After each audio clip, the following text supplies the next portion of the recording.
Hi guys, ഒരു വൈകുന്നേരമൊക്കെ ആയപ്പോഴത്തേനും ഫിസുവിൻ്റെ അങ്ങോട്ട് പോയിട്ടുണ്ടായിരുന്നു. പിന്നെ നമ്മൾ വിചാരിച്ച എല്ലാവരും കൂടെ കൂടിയിട്ട് ബൈപ്പാസിലോട്ട് പോയി എന്തെങ്കിലും കഴിക്കാമെന്ന്. അങ്ങനെ ഞങ്ങൾ നേരെ ഒരുങ്ങി.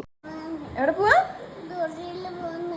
അങ്ങനെ എല്ലാവരും ഒരുങ്ങി ഇറങ്ങിയിട്ടുണ്ടായിരുന്നു. നേരെ നമ്മൾ എത്തിയപ്പോഴത്തേനും കാണാം ഫിസു ഉറങ്ങിയിട്ടുണ്ടായിരുന്നു വണ്ടിക്കകത്തിരുന്ന് തന്നെ. പിന്നെ അവളെ ഉണർത്താൻ നോക്കിയിട്ട് ഒരു രക്ഷയില്ലായിരുന്നു. നമ്മൾ പിന്നെ നേരെ പോയത് 3 Soil ഔട്ട്ലെറ്റിലോട്ടാണ്. ചോക്ലേറ്റ് ഡെസേർട്ട് ഒരുപാടുള്ളതാണ്. അങ്ങനെ നമ്മൾ അത് കഴിക്കാൻ വേണ്ടിയിട്ടാണ് പോയിട്ടുണ്ടായിരുന്നത്. ഇവിടെ പിന്നെ ഒരാൾ ഭയങ്കര ഉറക്കമായിരുന്നു. ആ ഷട്ടി കണ്ണാടിയൊക്കെ വെച്ചിട്ടായിരുന്നു പിന്നെ ഇരുന്ന് ഉറങ്ങിയിട്ടുണ്ടായിരുന്നത്. അങ്ങനെ പിന്നെ നമ്മൾ ട്രൈ ചെയ്തതെന്ന് വെച്ച് കഴിഞ്ഞാൽ ഹേസൽനട്ട് വൈറ്റ് കുനാഫ ചോക്ലേറ്റ് ആയിരുന്നു. അടിപൊളിയായിരുന്നു. പിന്നെ എല്ലാവരും കൂടെ ഉള്ളതുകൊണ്ട് പെട്ടെന്ന് തന്നെ കാലിയായിട്ടുണ്ടായിരുന്നു. പിന്നെ നമ്മൾ അവിടെ നിന്ന് നേരെ പോയിട്ടുണ്ടായിരുന്നത് കെയറോയിലോട്ടാണ്. നമ്മൾ അജു പറഞ്ഞ് വണ്ടിയിൽ പോകാമെന്ന് പറഞ്ഞപ്പോൾ നമ്മൾ വിചാരിച്ച് നടക്കാമെന്ന് പറഞ്ഞ് ഞങ്ങൾ നടന്നതാണ്. പക്ഷെ അത്യാവശ്യം നടക്കാനുണ്ടായിരുന്നു. അങ്ങനെ എന്തായാലും ഞങ്ങൾ നടന്ന് അവിടെ എത്തിയിട്ടുണ്ടായിരുന്നു. എത്തിയപ്പോൾ അവിടെ നല്ല തിരക്കുണ്ടായിരുന്നു. നമുക്ക് ഇരിക്കാൻ പോലും സീറ്റ് ഇല്ലായിരുന്നു. അങ്ങനെ നമ്മൾ കുറച്ച് നേരം നിന്ന് നമുക്ക് എന്തായാലും സീറ്റ് കിട്ടിയിട്ടുണ്ടായിരുന്നു. നമ്മൾ പിന്നെ ബബിൾ ടീ പറഞ്ഞിട്ടുണ്ടായിരുന്നു. അതിൻ്റെ കൂടെ തന്നെ നമ്മൾ പറഞ്ഞിട്ടുള്ളതെന്ന് വെച്ച് കഴിഞ്ഞാൽ ലോഡഡ് ഫ്രൈസും കൂടെ പറഞ്ഞിട്ടുണ്ടായിരുന്നു. ലോഡഡ് ഫ്രൈസ് എനിക്ക് ഇഷ്ടപ്പെട്ടായിരുന്നു, നല്ലതായിരുന്നു. അങ്ങനെ നമ്മൾ ഇവിടെ വന്നപ്പോഴത്തേനും നമ്മൾ എന്തായാലും ഫിസുവിനെ ഉണർത്തിയിട്ടുണ്ടായിരുന്നു. അങ്ങനെ അതൊക്കെ കഴിച്ച് ഞങ്ങൾ അവിടെ നിന്ന് ഇറങ്ങിയിട്ട് നേരെ പോയത് കേരള കഫേയിലോട്ടായിരുന്നു. നമ്മൾ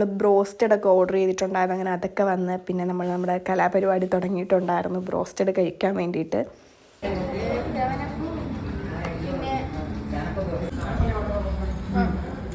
പിന്നെ നമ്മൾ നേരെ വീട്ടിലോട്ട് വന്നിട്ടുണ്ടായിരുന്നു. ഫിസുവിനാണെങ്കിൽ വീട്ടിലോട്ട് വരുന്നതേ ഇഷ്ടമല്ല. പൊയ്ക്കഴിഞ്ഞാൽ അവൾക്ക് ഇങ്ങനെ പൊയ്ക്കൊണ്ടിരിക്കണം എവിടെയെങ്കിലുമൊക്കെ. വണ്ടിയിലിരുന്ന് പറയായിരുന്നു വീട്ടിൽ പോണ്ടാന്ന്. നാളെ വരൂല. ഇല്ല. ആ പട്ടിയുണ്ട്, നീ പോയി കിടന്ന് ഉറങ്ങ്.